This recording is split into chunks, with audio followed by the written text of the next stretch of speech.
Whole point about 9/11 is that it gave a pretext for a preconceived plan. That plan is in the PNAC document, which precedes 9/11 by almost a year. It became clear to us that the administration was using the corruption of intelligence to justify a war that need not happen. In my opinion, when you look at the details of 9/11 and you read reports that there were planes that supposedly contained terrorists but did not take off that day, and that the Flight 93, for example, was supposed to be aimed at either Capitol Hill or the White House, they're in fact looking at a coup d'etat, that they wanted to destroy the infrastructure of the American government. There are a host of unanswered questions on all of this.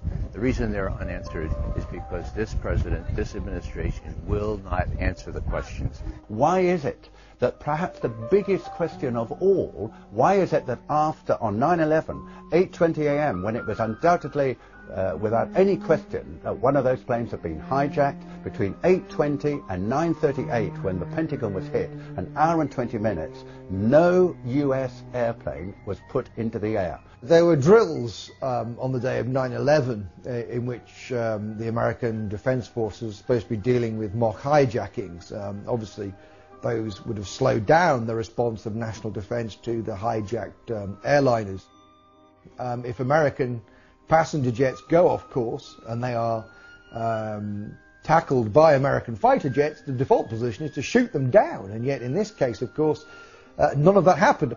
There was the Andrew Air Force Base 10 miles from Washington. It has a squadron of F-16 fighters. None of those was put into the air. This is absolutely almost incredible. The most powerful military technological country in the world, albeit under a terrifying attack, was not able to put planes into the air, which actually could probably have stopped at least the second and third hits. And we've got to ask why George Bush sat there with a group of school children for 16 minutes after he'd been alerted to a plane going into the second tower. The president's in Sarasota. He's told that the second plane has hit the World Trade Center. And the Secret Service guy immediately says, "We're out of here." The president stays for 30 minutes, folks, for 30 minutes. Now, how do you explain that? I've talked to all manner of Secret Service people. They say, "We're out of here" was exactly the right reaction. Everyone knew where the president was. If not the president, you might have had some concern for these little kids. Why did he stay for 30 minutes? Why was he countermanded?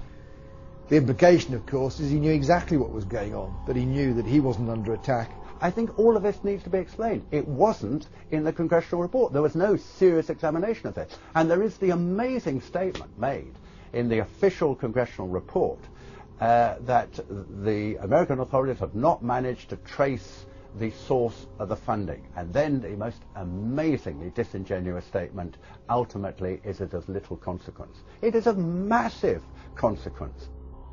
The head of Pakistani intelligence of the ISI, Lieutenant Mahmoud Ahmed, requested Omar Sheikh, who is a well-known Islamic extremist who is now actually in prison in Pakistan, to wire $100,000 to Mohammed Atta, who was the lead hijacker. It is absolutely astonishing that lead has never been followed up. As it happened, General Mahmoud was actually on a visit to the United States, both before and just after 9/11, and saw many leading government officials. For people to dismiss these questioners as conspiratorial advocates or conspiratorial theorists, that's completely out of line, because the questions remain because the president, who should be able to answer them, will not. We have plenty of evidence that the attack on Afghanistan was planned.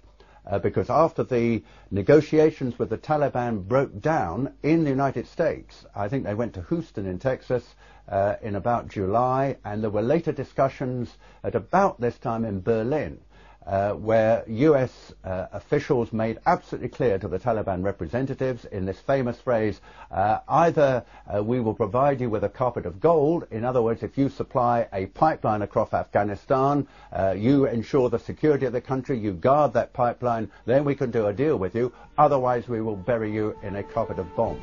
In the years since 9/11, scores of highly regarded individuals have gone public to express their serious doubts about 9/11. These include former presidential advisor and CIA analyst Ray McGovern, the father of Reaganomics and former Assistant Secretary of the U.S. Treasury, Dr. Paul Craig Roberts, BYU physics professor Stephen Jones, former German Defense Minister Andres von Bülow, former MI5 officer David Shaler, former Blair cabinet member Michael Meacher, former chief economist for the Department of Labor during President George W. Bush's first term, Dr. Morgan Reynolds, and many more. Out of the countless prominent personalities questioning the official 9/11 fable, Gore Vidal, award-winning author and historian, has raised some of the most important points. You spoke about some of your questions concerning 9/11 and how your father had helped write some of the rules for intercept. Can you speak to your questions concerning 9/11, please? Well, there was a big story about in the India Times, which is a very good newspaper, and it was about 9/11.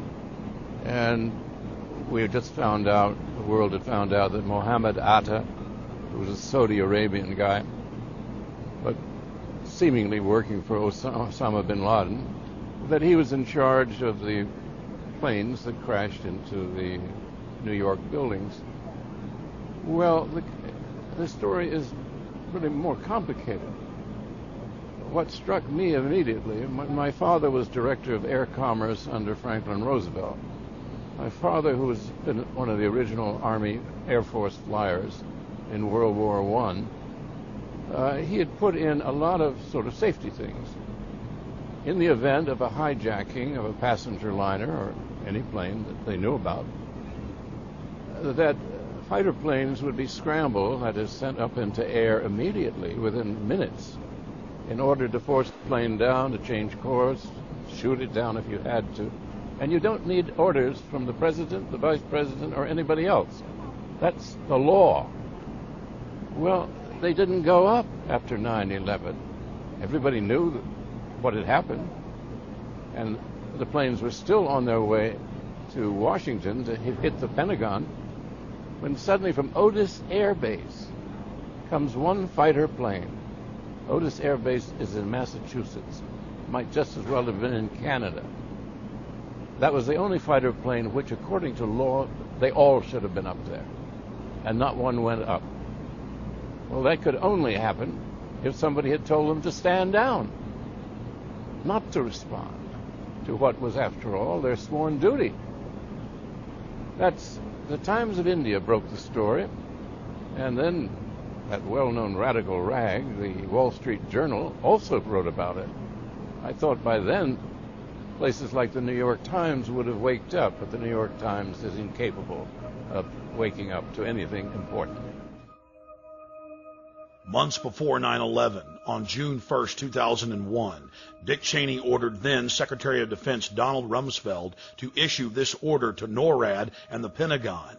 The document revoked their standing orders to shoot down errant or hijacked aircraft and instructed them to stand down until they were given orders by the President, Vice President, or Secretary of Defense. Then on 9/11, NORAD and the Pentagon waited for over an hour while the attacks were taking place for the orders to defend America that never came. Here is Transportation Secretary Norman Mineta testifying before the 9/11 Commission about an aide coming in to the Vice President on the morning of 9/11 as what was reported as Flight 77 was approaching the Pentagon. From the exchange, it is clear that Dick Cheney was ordering an ongoing stand down. I wanted to focus just a moment on the Presidential Emergency Operating Center. You were there for a good part of the day. I think you were there with the Vice President. And we had that order given, I think it was by the President, that authorized the shooting down of commercial aircraft that were suspected to be controlled by terrorists. Were you there when that order was given? No, I was not. I was made aware of it during the time that the airplane coming in to the Pentagon. There was a young man who would come in and say to the Vice President, the plane is 50 miles out. The plane is 30 miles out. And when it got down to the plane is 10 miles out, the young man also said to the vice president, "Do the orders still stand?" And the vice president turned and whipped his neck around and said, "Of course the orders still stand. Have you heard anything to the contrary?" Well, at the time I didn't know what all that meant.